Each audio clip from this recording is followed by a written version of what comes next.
ஸ்தோத்திரம். கர்த்தர் உங்களை ஆசீர்வதிப்பாராக.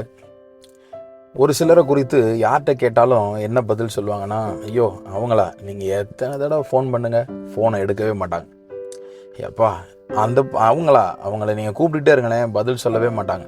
நமக்கு பதிலே சொல்ல மாட்டாங்க. எவ்வளவு சத்தம் போட்டு கூப்பிட்டாலும் அவங்களுக்கு கேட்கவே கேட்காதுப்பா, பதிலே சொல்ல மாட்டாங்க இப்படின்னு சொல்லி பல பேர் பல ஆட்களை குறித்து நாம் பார்த்திருக்கிறோம். இங்கே ஏசாயா 30ஆம் அதிகாரம் 19வது வசனத்துல ஆண்டவர் இஸ்ரவேல் ஜனங்களை பார்த்து ஒரு வாக்கு கொடுக்கிறார். உன் கூப்பிடுதலின் சத்தத்துக்கு அவர் உருக்கமாய் இறங்கி அதை கேட்ட உடனே உனக்கு மறுத்தருளி செய்வார். கேட்ட உடனே நமக்கு பதில் தருகிற தேவன் தான். இதேதான் எலியா தீர்க்கதரிசிக்கு இதேதான் நடந்தது.